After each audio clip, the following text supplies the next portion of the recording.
함께 멀리 있지만 인사드리겠습니다. 주님의 이름으로 사랑하고 주님의 이름으로 축복합니다. 모든 성도들 멀리 있지만 주님의 사랑, 축복이 함께 하시기를 축원합니다. 예전에 제가 리더스 다이제스트에서 읽은 글이 생각이 납니다. 한 저널리스트의 이야기인데요. 그가 어린 시절, 청년인 시절, 장년인 시절 때 겪었던 일을 소개해주고 있습니다. 어린 시절이었습니다. 어느 날 친구들과 함께 장난으로 절벽을 오르는데 절벽 중간이 되었을 때 갑자기 패닉이 온 겁니다. 올라가지도 못하고 내려가지도 못하고 중간에 매달려서 꼼짝도 못한 그런 상황에 처해 있게 되었습니다. 해는 점점 저물어 가고 노을이 질 무렵 힘이 빠지고 이제 그 아이는 그 절벽에서 떨어질 그런 위기에 있게 되었던 것입니다. 그가 청년이 되었을 때입니다.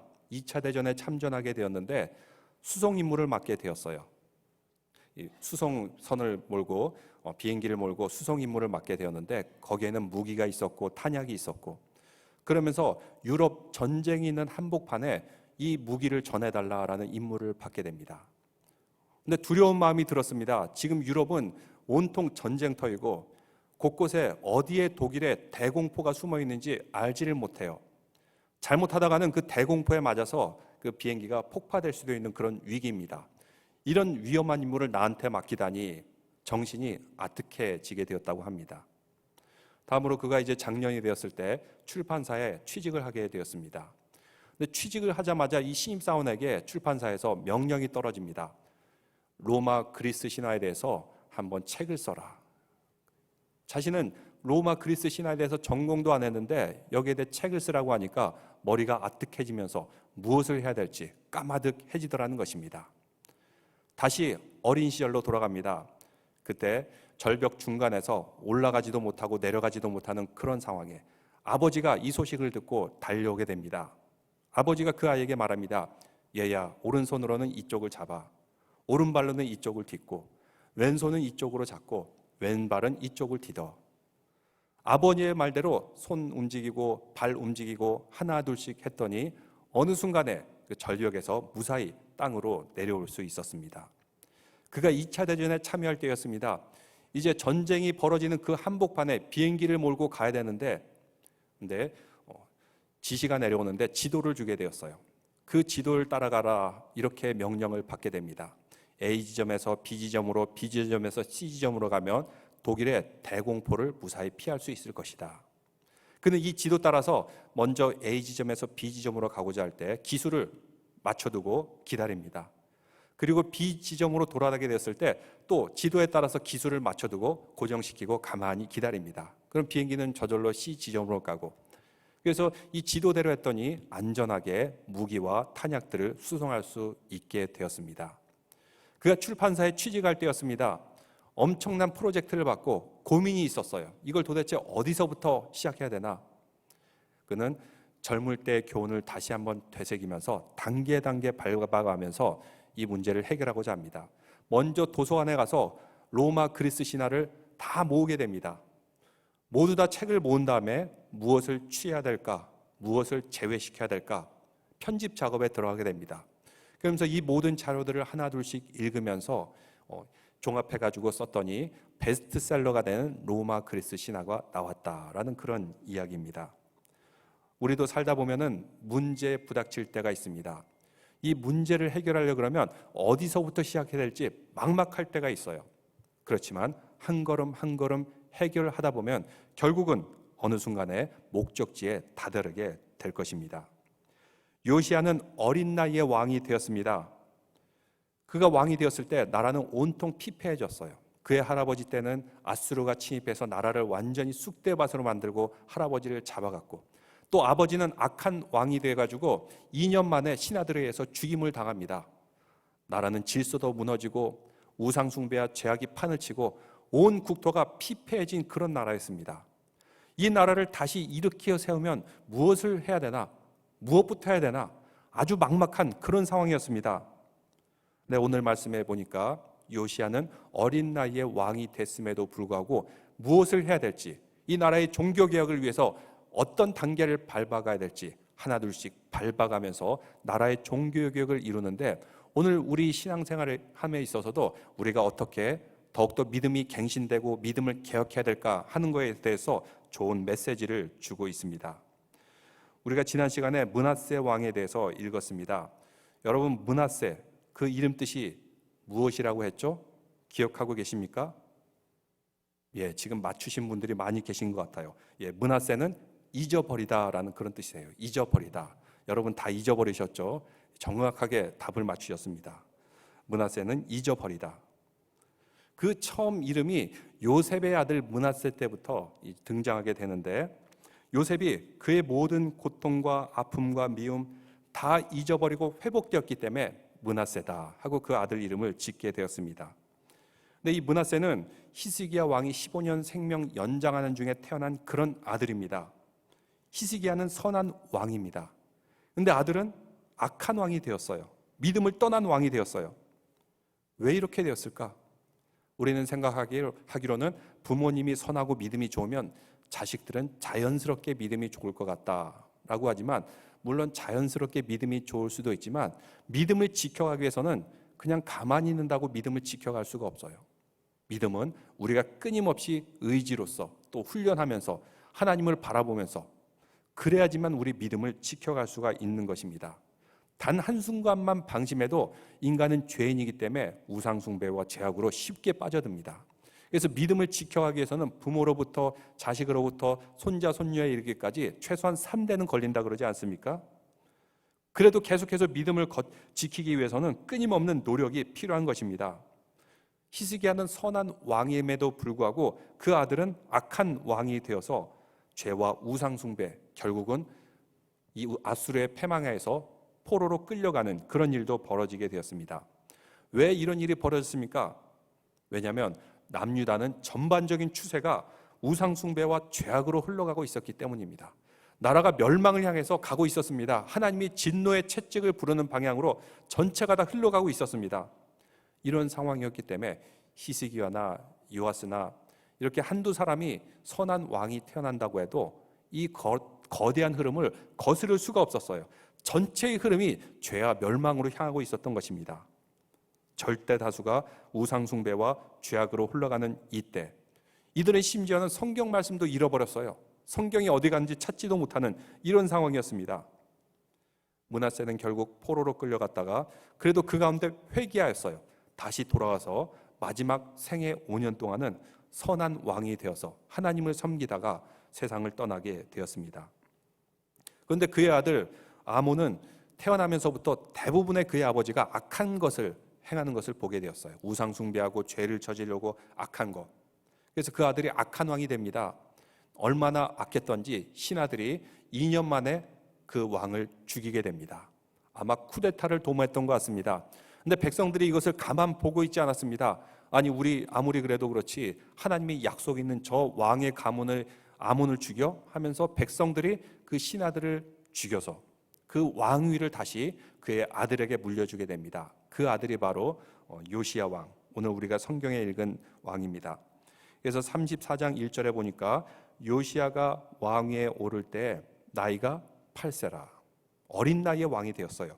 예루살렘에서 31년 동안 다스리며 31년 동안 왕을 지속했다는 것은 그래도 그가 평탄하게 왕위가 든든하여져서 일생을 마쳤다는 것을 알 수가 있습니다. 근데 요시야는 세 가지 특징, 그가 이제 죽고 난 후에 성경에서 평가하기를 그는 어떤 왕이었나 세 가지 특징을 2절에 말씀하여 주고 있는데, 여러분 2절 말씀에 이렇게 말합니다. 여호와 보시기에 정직하게 행하여. 첫 번째로 하나님 보시기에 정직했다는 것입니다. 사람들은 평가가 그때그때마다 다릅니다. 시대가 지나면 달라요. 근데 하나님 보시기에 정직한 것은 시대가 변하든지 세대가 변하든지 결코 부정할 수 없는 진실이 됩니다. 하나님 보시기에 요시야는 정직한 왕이 되었습니다. 또 그의 조상 다윗의 길을 걸었다. 다윗처럼 하나님만 섬기며 하나님을 사랑하면서 그런 왕이 되었다는 것입니다. 선한 일을 베풀었어요. 또 마지막으로 보니까 좌우로 치우치지 아니하고 이렇게 말씀하고 있습니다. 여러분, 이 말이 무슨 말일까요? 좌우로 치우치지 아니하고. 오늘날 이거 진보냐 보수냐 우파냐 좌파냐 이런 얘기를 하고 있는데, 그러면 요시야 왕은 좌우로 치우치지 아니하고 중도 노선을 걸었다는 이런 뜻일까요? 무슨 뜻일까요, 저 말이? 좌우로 치우치지 아니했다는 것은 하나님 말씀 중심으로 살았고 하나님 말씀 중심으로 정책을 펼쳤다는 그런 뜻입니다. 진보냐 그리고 아니면 보수냐 좌파냐 우파냐 그런 뜻이 아닙니다. 하나님 중심으로 그는 살았고 하나님 중심의 왕이 되었다라는 것을 의미하고 있습니다. 요시야는 그가 어린 시절을 보낼 때 마침 그의 할아버지 므낫세가 선정을 베풀 때입니다. 요시야는 어린 시절이었지만 그 모습을 보며 자라났어요. 아마 그것이 요시야로 하여금 하나님 앞에 정직한 왕이 되게 했던 것 같습니다.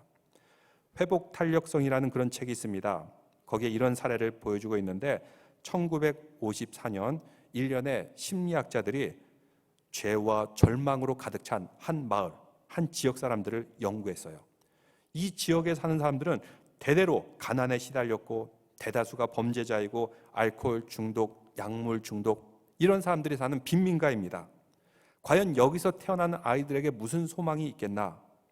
그래서 심리학자 에미 워너라는 교수는 이 열악한 환경 중에서도 200명을 추려가지고 과연 이 가정에서 자라나는 아이들이 나중에 어떻게 될 것인가 분석을 했어요. 30년 동안 조사를 했습니다.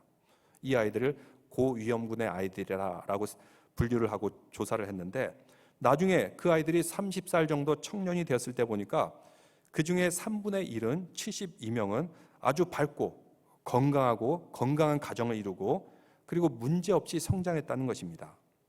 대부분이 열악한 부모 밑에서 자라게 됩니다. 편모, 편부 또는 열악한 좋지 않은 부모 밑에서 자라났는데 이런 가정에서 자라난 아이들은 분명히 삐뚤어지고 분명히 불건전한 성인이 되어야 되는데 그 중에 3분의 1은 매우 건전하고 건강하게 살아가더라는 것입니다. 왜 그런가? 이유를 조사해 봤습니다. 이렇게 조사를 해봤더니 비록 이 아이들이 자라날 때 부모가 없는 경우도 있었어요. 또 편부, 어머니 밑에서 자라거나 아버지 밑에서 자라거나 아니면 학대받는 그런 부모 밑에서 자란 그런 아이들이 대부분입니다. 근데 그 중에 3분의 1 정도는 가만히 보니까 그래도 그 아이에게 회복 탄력성을 줄 정도로 지지하였고 서포트하였고 위하여 기도해줬던 할아버지가 있었거나 할머니가 있었거나 삼촌이 있었거나 아니면 이모가 있었거나 아니면 목사님이 있었거나 신앙으로 자라나고 인정을 받고 정을 주고받으며 자란 아이들은 열악한 환경에서도 건강하게 살아났더라는 것입니다. 정상적인 가정을 꾸려가더라는 것입니다. 요시야의 경우가 그랬던 것 같습니다. 그의 아버지는 아주 악한 사람이었지만 그래도 그가 유년 시절 어린 시절에 므낫세라는 그 할아버지가 선정을 베풀며 일생을 마무리하게 됩니다. 또 그 주변에는 좋은 멘토들이 있었습니다. 누구입니까? 선한 왕이 되었다는 게 그냥 갑자기 이루어지지 않죠. 그에게 좋은 멘토들이 있었어요. 누굴까요? 예레미야나 나홈이나 스바냐나 예언서에 나오는 그 유명한 예언자들이 그의 영적인 멘토가 되어줬던 것입니다. 그래서 예레미야 1장 2절에 이렇게 말씀하고 있습니다. 아몬의 아들 유다왕 요시야가 다스린 지 13년에 여호와의 말씀이 예레미야에게 임하였고 예레미야와 동시대의 인물이었고 그 다음에 스바냐 1장 1절에 보니까 이렇게 말씀하고 있습니다. 아몬의 아들 유다왕 요시야 시대에 스바냐에게 임한 여호와의 말씀이라. 스바냐는 히스기야의 현손이요 아마리의 증손이요 그다랴의 손자요 구사의 아들이었더라. 그래서 여러분 그 예레미야가 긴 예언서를 썼는데 그렇다고 해서 예레미야가 아주 위대한 선지자, 스바냐는 짧은 성경이기 때문에 약한 선지자 그런 게 아니라 똑같이 하나님 쓰임 받은 그런 선지자였습니다. 이런 선지자들이 요아스 왕 근처에 있었고 끊임없이 그에게 멘토가 되어줬던 것입니다. 그렇기 때문에 그는 좌로나 우로나 치우치지 아니하고 하나님 말씀 중심으로 흔들림 없이 나라를 이끌어갈 수가 있었던 것입니다. 나라는 총체적으로 부패하고 죄악이 넘쳐나고 항상 고난과 핍박이 있었고 외세의 침략으로 황폐화되었고 폐허가 된 이런 나라. 그런데 백성들은 도대체 일어설 생각을 안 하고 우상 숭배와 죄에 빠져서 지금의 상황이 어떤지 인식도 못하고 있는 이런 나라. 어디서부터 무엇을 시작해야 할지 모르고 있었지만 그래도 요시야 왕 하나는 하나님 말씀 중심으로 바로 서려는 그런 마음이 있었던 것입니다. 그런 신앙이 있었던 것입니다. 이런 요시야 왕은 훌륭한 멘토들과 함께 단계 걸쳐가면서 나라의 종교개혁을 이루게 됩니다. 먼저 3절에 보니까 이렇게 말씀하고 있습니다. 아직도 어렸을 때 곧 왕위에 있은 지 8년에 그의 조상 다윗의 하나님을 비로소 찾고 16살이 될 때였습니다.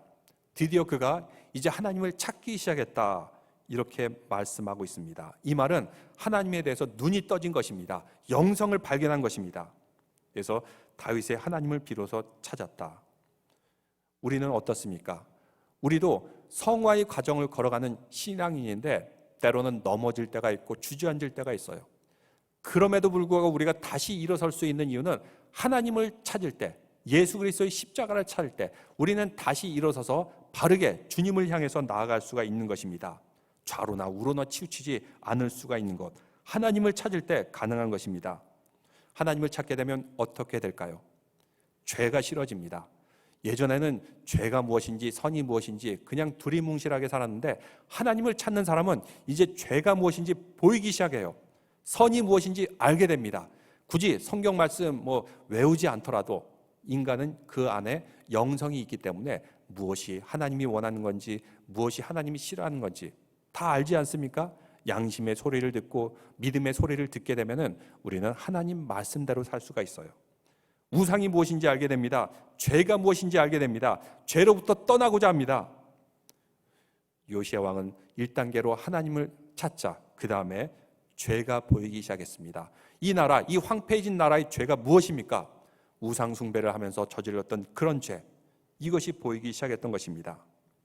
그래서 무엇을 했습니까? 4절 말씀에 보니까, 3절에서 계속 보니까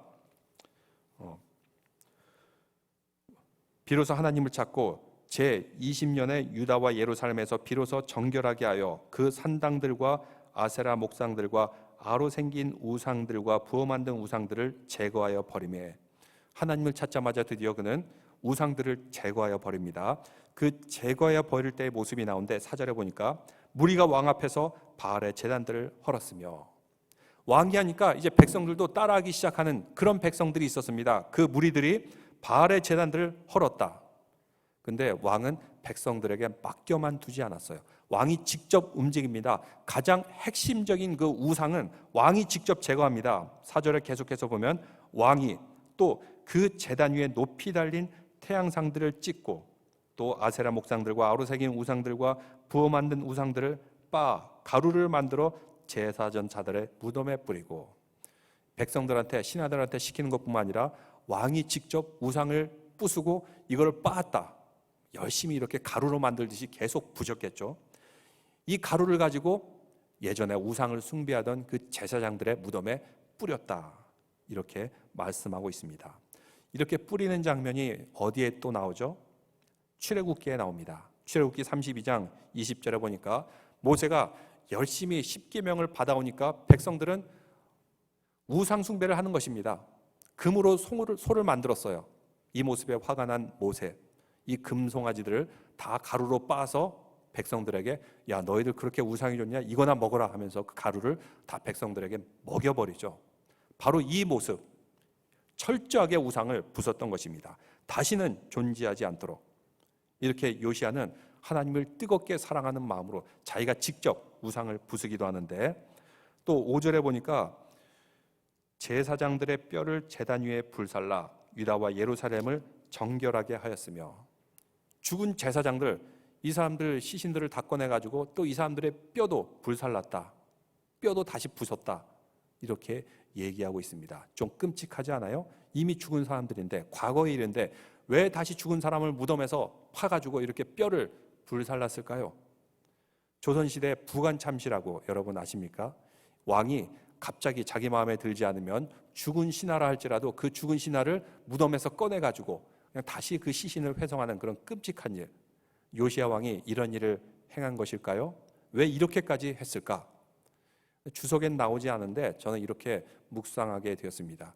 오늘날도 보면은 이렇게 동상이 있어요. 이 동상을 보면은 예전에 이 사람들이 죄를 저질렀어. 근데 동상이 있어? 이거는 용납 못해 하면서 동상을 끌어내리고 파손시키는 그런 것을 볼 수가 있습니다. 그래서 구소련 붕괴될 때 그 모든 지역에서 레닌의 우상, 레닌의 동상, 이것을 다시 이렇게 부숴버리고 끌어내버리고, 또 후세인의 그 동상, 이제 이라크가 점령이 되겠을 때 후세인의 동상들을 사람 시민들이 나서 가지고 직접 부숴버리는 그런 것을 볼 수 있지 않았습니까? 또 한국도 보면은 현충원에 묻혀 있는 그 사람들 중에 독립운동가인 줄 알았는데 이제 몇십 년 지나고 나니까 일본의 기밀 문서들이 해제되었어요. 독립운동가인 줄 알았는데 이 사람들이 보니까 일본과 이중 스파이 노릇을 했던 것입니다. 일본에 왔다 갔다 하면서 돈을 받아먹으면서 독립운동가들을 고발하고 그러면서 독립운동가들 잡혀가게 만들고, 사실 독립운동가가 아니었던 거죠. 임시 정부에 있었지만 이 사람들은 이중 스파이라는 것이 최근에 알게 되었어요. 그런데 현충원에 버젓이 묻혀 있는 것입니다. 나라를 위해서 순국한 그런 영혼들과 함께 묻혀 있을 수는 없다 해가지고 이 사람들 다시 이장을 해야 된다 말아야 된다 하는 얘기가 나오는데, 아마 이와 비슷한 것 같습니다. 일종의 이것은 역사 바로잡기의 운동이죠. 역사가 바로잡아야지 미래를 향해서 나갈 수 있는 것입니다. 예전에는 우상 숭배했던 그 제사장들, 존중받는 사람들이었고 존경받는 사람이었지만 이제 그것이 아니다. 우상 숭배의 그 제사장들 때문에, 우상 숭배 때문에 나라가 이렇게 피폐하였다. 가만히 있을 수 없어서 그 죽은 그 제사장들까지 다시 끌어내어서 불살라서 예루살렘을 정결케 하였다. 역사를 바르게 세웠다. 이런 의미로 받아들일 수가 있습니다. 그래서 6절에 보니까 또 므낫세와 에브라임과 시므온과 납달리까지 사면 황폐한 성읍에도 그렇게 행하고, 저 말은 북쪽 끝에서 남단까지 온 예루살렘 지역을 다 다니면서 남유다 지역을 왕이 직접 다녔어요. 그리고 황폐한 성읍들까지, 여기가 어딜까요? 아수르에 의해서 이미 망해버린 북이스라엘 지역입니다. 누구 하나 돌보는 왕이 없으니까 북이스라엘 지역은 완전히 황폐하게 되었습니다. 남유다 왕이 거기까지 가서 우상 숭배를 다 제거했다는 것입니다. 그 제단들을 부수고 정결케 하는 그런 일들을 왕이 직접 하게 되었어요. 그 다음에 7절을 보니까 이것을 다 바 가루로 만들며 온 이스라엘 땅에 있는 모든 태양상들을 찍고 예루살렘으로 돌아왔더라.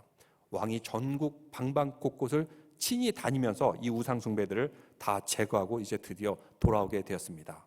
20살 왕이었기 때문에 혈기왕성해서 이런 일을 했을 수도 있지만, 중요한 것은 왕이 직접 모범을 보이면서 과거의 죄, 우상 숭배 이 모든 것들을 다 제거하고 역사 바로 세우기 운동까지 들어갔던 것을 우리는 볼 수가 있습니다. 우리는 어떻습니까? 우리의 삶 가운데 있는 우상들이 있지는 않습니까? 우리는 또 주님의 성전이죠. 우리는 몸된 성전으로서 우리 구석구석 숨어있는 어두운 그늘 가운데 있는 우상들이 있지는 않습니까? 요시야 왕과 같이 이 구석구석에 있는 모든 우상들을 다 찍어서 빻아서 가루로 만들어서 다시는 죄의 자리로 돌아가지 않는 믿음의 성도들 되시기를 주님의 이름으로 축원합니다. 바로 그럴 때만이 우리는 희망이 있고 소망이 있는 것입니다. 그리고 믿음이 성장할 수가 있는 것입니다. 그래서 8절 말씀에 계속해서 보니까 이렇게 우상들을 다 제거한 후에 요시야가 왕위에 있은 지 18째 해 그 땅과 성전을 정결하게 하기를 마치고 그의 하나님 여호와의 전을 수리하려 하여, 우상을 없앤 후에 그 다음에 무엇을 했어요? 여호와의 성전을 수리하였다. 다시 이 성전을 재건하였다. 이렇게 말씀하고 있습니다. 우리의 몸된 성전도 계속해서 말씀으로, 기도로, 묵상으로 재건해야 됩니다. 우리의 교회도 계속해서 재건해야 됩니다. 수리해야 됩니다. 오늘도 이렇게 우리 교회에 이렇게 수리하러 오신 분들 계신데, 봉사하고 섬기고 이런 분들, 바로 이것을 통해서 우리의 믿음이 개선할 수가 있고 우리 믿음이 발전할 수가 있는 것입니다. 예수 그리스도의 몸된 교회가 온전하게 보존될 수가 있는 것입니다. 이런 작업은 계속해서 이루어져야 됩니다. 그런데 이렇게 성전을 재건하다 보니까, 수리하다 보니까 무슨 일이 일어났습니까? 말씀 넘어가서 이렇게 14절 말씀에 보니까 역대하 34장 14절 한번 보시겠습니까? 성경 말씀. 무리가 여호와의 전에 헌금한 돈을 꺼낼 때 제사장 힐기야가 모세가 전한 여호와의 율법책을 발견하고, 여러분 줄을 치실 때 모세가 전한 여호와의 율법책, 여기까지 한번 줄을 치시기 바랍니다. 모세가 전한 여호와의 율법책, 율법책인데 모세가 전했다. 무엇이죠? 바로 이 말씀이 모세 오경이죠. 창세기부터 출애굽기, 레위기, 신명기, 민수기까지 모세 오경의 말씀, 이 말씀을 드디어 발견했다는 것입니다. 뭐 하다가? 성전을 보수하고 수리하다가, 원래 이 말씀은 어디에 있어야 됩니까? 여호와의 법, 언약궤, 거기에 있어야 되는데 거기에 안 있고 어딘가 숨겨져 있었어요. 아마도 그동안 아수르가 침범해 오고 또 못된 왕들이 성전을 회파하고 우상의 그런 우상들을 성전 안에다 갖다 두고 이러면서 어떤 제사장 중 한 명이 성경 말씀이 없어져서는 안 되겠다 해가지고 어디에다 숨긴 것 같아요. 근데 어디 있는지 모르고 있다가 성전을 보수하면서 드디어 발견하게 된 것입니다. 만약 이때 발견하지 않았으면 성경 말씀 발견이 더 늦춰졌을 수가 있고, 아니면 성경 말씀 우리가 영영 못 볼 수도 있었을지 모릅니다. 물론 하나님께서 성경 말씀 우리에게 주시긴 하겠지만, 바로 이 순간에 성경 말씀이 다시 발견이 되었어요. 그동안 악한 왕들에 의해서 성경 말씀이 어딘지 모르고 이런 그런 상황. 오늘날 우리는 어떻습니까? 곳곳에 우리는 성경 말씀을 볼 수가 있어요. 성경책을 볼 수가 있어요. 근데 성경 말씀을 읽어도 이 말이 와닿지 않으면 우리는 성경을 잃어버린 것입니다. 이 말이 오늘날 지금 우리 상황 가운데 갱신되지 않으면 우리는 성경을 잃어버린 거나 마찬가지입니다. 분명히 하나님께서 말씀하시는데 여러분 잃어버리고 있지는 않습니까? 아니면 구석에 처박아 두고 있지는 않습니까? 요시야는 구석에 잃어버렸던 성경 말씀을 다시 성전을 보수함을 통해서 발견하게 됩니다. 그럼을 통해서 그 말씀을 읽게 되었어요.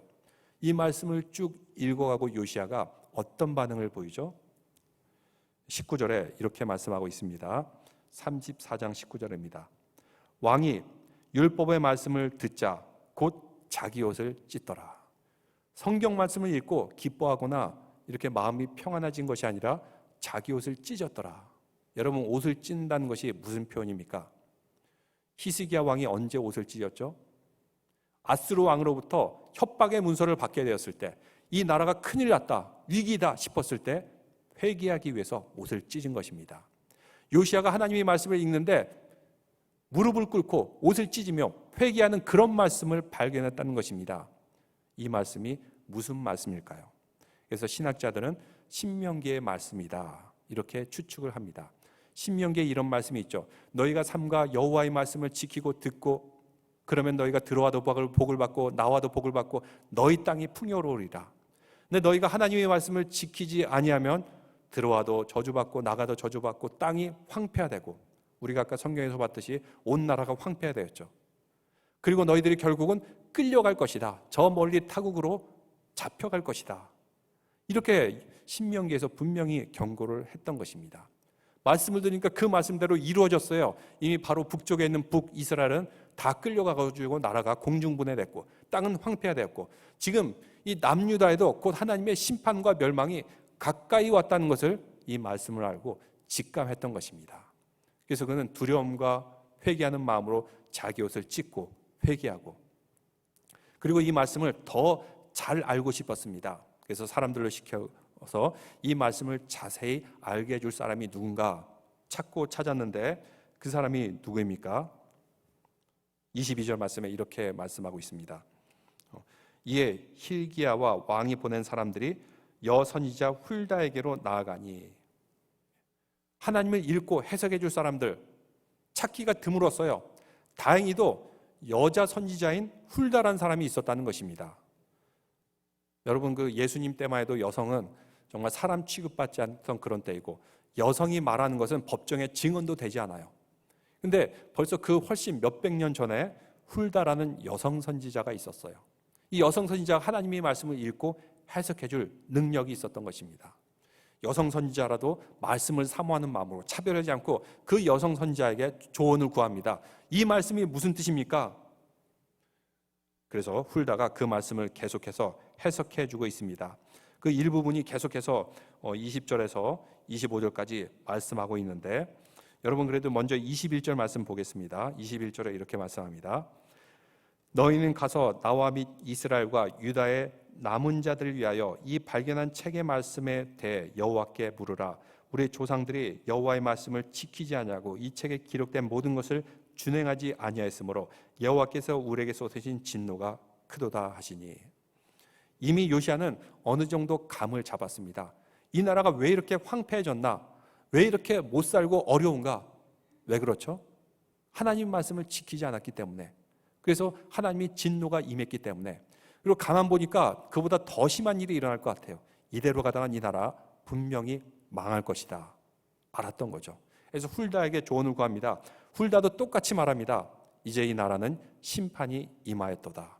이 심판은 결코 피할 수가 없다. 그러나 요시야 왕 당신과 백성들은 하나님 앞에 무릎 꿇고 회개하지 않았는가?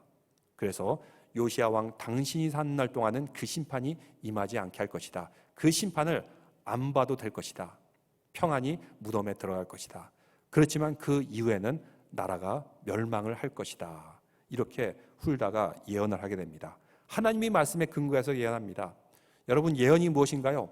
간단합니다. 우리가 하나님의 말씀을 지키면 은혜와 복이 주어지지만 하나님의 말씀을 어기면은 저주와 심판과 종말이 있으리라. 바로 이것이 예언의 말씀입니다. 오늘날 우리가 사는 이 세상 어떻습니까? 지금 이 팬데믹의 시대, 이 코로나로 인한 시대, 이것이 마치 이집트에 임한 10가지 재앙 중에 하나가 아니기를 바랄 뿐입니다. 10가지 재앙 임함을 통해서 이제 거기에 큰 재앙이 임했는데 그런 10가지 재앙이 아니기를 소망하고 바랄 뿐입니다. 근데 이런 재앙이 있을 때마다 우리는 다시 한번 생각해야 됩니다. 솔로몬이 성전을 짓고 뭐라 그랬습니까? 내 이름으로 일컫는 내 백성들이 여기서 기도하면 그 땅에 재앙이 임하든지 전염병이 임하든지 외적으로부터 침략이 임하든지 내가 그 땅을 다시 고칠지라 하나님께서 말씀하지 않았습니까? 이런 시대에 우리는 무엇보다도 하나님께로 우리 마음이 돌아와야 되고 우리의 죄 회개해야 되고 우상들을 다 깨어 부숴야 되고 그리고 진심으로 하나님을 찾을 때 우리는 다시 회복되고 다시 일어서게 될 줄로 믿습니다. 바로 성경에서는 이런 말씀을 하고 있습니다. 그렇지만 이제 나라의 전반적인 추세는 멸망과 심판을 향해 가고 있었습니다. 이 추세는 거스를 수 없을 정도로 온통 천지가 죄와 우상숭배로 이미 찌들어 있던 그런 시대였기 때문입니다. 그런데 하나님께서는 이런 요시야가 겸손하게 회개하는 것을 보고 요시야 당대에는 심판하지 않으리라, 이렇게 심판을 유보시키는 것을 볼 수가 있습니다. 우리도 그렇습니다. 이 땅을 살아가면서 이 흐름들이 있어요. 여러분, 이 시대의 흐름이 어떻습니까? 점점 세속주의로 흘러가고 있습니다. 10년 전, 20년 전엔 생각지도 못한 그런 법이 만들어지게 되고 이런 일들이 벌어지게 되고 이러한 가운데서 우리는 어떻게 해야 됩니까? 이 종말의 시계를 되돌리기 위해서는 우리가 회개해야 됩니다. 하나님 말씀으로 돌아와야 되고 하나님을 바라봐야 되고 그럴 때만이 우리는 주님이 주시는 은혜와 평안과 복을 누리게 될 줄로 믿습니다. 근데 요시야는 이런 절망의 심판을 들었어요. 이제 남유다는 망할 것이다. 심판받을 것이다. 근데 요시야는 여기에 끝까지 포기하지 않습니다. 이제 끝났구나. 어쩔 수 없다. 이렇게 생각하지 않고 끝까지 모든 백성들로 하여금 하나님께 돌아오게 만드는데 여러분 27절, 28절에 보니까 이렇게 말씀하고 있습니다. 역대하 34장 27절, 28절. 내가 이곳과 그 주민을 가리켜 말하는 것을 내가 듣고 마음이 연약하여 하나님 앞 곧 내 앞에 겸손하여 옷을 찢고 통고가 있으므로 나도 내 말을 들었노라. 여호와가 말하였느니라. 28절. 그러므로 내가 내게 너의 조상들에게 돌아가서 평안히 묘실로 들어가게 하느니 내가 이곳과 그 주민에게 내리는 모든 재앙을 내가 눈으로 보지 못하리라 하셨느니라. 이에 사신들이 왕에게 복명하니라. 이 말씀을 듣고 모든 백성들로 하여금 회개케 하고 또 예배와 제사와 절개를 다시 회복하게 하는 운동을 요시야가 하게 되었습니다. 그래서 요시야 왕은 종교 개혁을 한 왕이다, 이렇게 칭함받고 있습니다. 여기서부터 소망의 빛이 다시 비추기 시작했습니다. 나라는 이제 멸망을 향해 가지만 소망의 빛, 요시야 왕으로부터 비치기 시작했던 것입니다. 테레사 수녀의 이런 이야기가 있습니다. 마더 테레사는 인도의 빈민가에서 죽어가는 사람들을 돌보면서 빈민들을 돌보는 그런 사역을 했어요. 근데 어떤 사람들은 이제 더 이상 가망이 없습니다. 이제 며칠 후면 죽을 수밖에 없는 그런 사람이에요. 근데 테레사는 이런 사람에게 더욱더 정성을 다하여서 간호하는 것입니다. 그들에게 말을 걸고 그들에게 사랑을 베풀고 섬기고. 그래서 어떤 사람이 묻습니다. 이 사람들 어차피 며칠 후면 죽을 사람인데 왜 이렇게 열심히 간병하십니까? 라고 했더니 테레사는 이렇게 말했다고 합니다. 여기 죽어가는 이 사람들은 불행하게도 평생 행복을 모르며 살았던 그런 사람들입니다. 근데 이들을 마지막까지 정성을 다하여 보살피면은 그래도 태어나기를 잘했다는 생각을 가지고 영혼의 고향으로 돌아갈 것이기 때문입니다. 이렇게 하면서 죽어가는 사람에게 최선을 다하면서 봉사했다는 것입니다. 마지막까지 최선을 다하는 모습, 그래도 그 영혼이 하나님께 돌아가고 구원받기 위해서 최선을 다하는 모습. 요시야가 그러했습니다. 이제 이 나라는 멸망과 심판을 앞두고 있습니다. 그래도 마지막까지 최선을 다해서 이 백성들이 하나님 말씀으로 돌아가게 하려고 그는 회개하며 기도하고 끝까지 종교 개혁을 이루는 것을 보게 됩니다. 우리나라는 어떠했습니까? 구한말 조선의 국군은 이미 기울 대로 기울였습니다. 조선 이 땅이 전쟁터가 되었습니다. 청일전쟁, 러일전쟁, 이런 전쟁으로 인해서 많은 죄 없는 백성들이 포탄에 맞아 죽고 총에 맞아 죽고, 그래서 당시 많은 사람들이 이민을 떠났어요. 그때 이민 떠난 사람들이 하와이로 가고 멕시코, 유카탄 반도 저 멀리까지 가서 백성들도 고생하고 이민 간 사람들도 얼마나 많은 고생을 하였습니까? 근데 당시 한국 교회는 성경을 사랑하는 그런 교인들이 많았습니다. 성경이 아직 번역되지 않았을 때 선교사님에게 선교사님 성경 번역 좀 해주세요 하면서 선교사님들에게 요청해서 성경이 번역되어서 들어오게 되었습니다. 그래서 평양에서 말씀 사경회가 이루어지게 되었어요. 1907년도에. 그래서 우리가 잘 알고 있는 평양 대부흥 운동, 부흥 강사 와가지고 아주 핏대 높이 세우면서 열심히 설교했던 그런 게 아니라 성경 말씀을 읽는 그런 사경회였어요. 성경 말씀을 읽고 보니까 요시야 왕처럼 자신의 죄를 깨닫게 되고 통곡하며 울게 되고 회개케 되고, 비록 나라의 운명은 다 해갔지만 사람들은 말씀으로 돌아오기 시작했습니다. 말씀으로 부흥하기 시작했습니다. 부흥의 물결이 평양으로부터 온 곳곳에 조선 반도에 부흥의 물결이 일어나기 시작했습니다. 잠시 나라는 빼앗겼지만 이 나라 다시 광복을 차지하고 이 나라 한민족 그래도 세계 10위권의 그런 선진국이 되지 않았습니까? 자랑스러운 한민족이 되지 않았습니까? 말씀으로써 그 마음이 부흥되게 되었을 때 이미 거기에는 소망이 있었던 것입니다. 어떠한 절망도 그들을 가로막을 수가 없었던 것입니다. 우리도 요시야 왕처럼 말씀으로 다시 돌아오시기를 주님의 이름으로 축원합니다. 우리 가운데 우상이 있다면 요시야 왕처럼 완전히 빠서 부듯이 철저하게 부수기를 바랍니다. 그럴 때 우리는 하나님을 바로 볼 수가 있고 우리의 몸된 성전을 주님 안에서 잘 지켜낼 수가 있습니다. 그람을 통해서 이 어려움의 시기, 이 팬데믹의 시대를 잘 이겨나가는 모든 성도들 되시기를 주님의 이름으로 축원합니다. 기도드리겠습니다.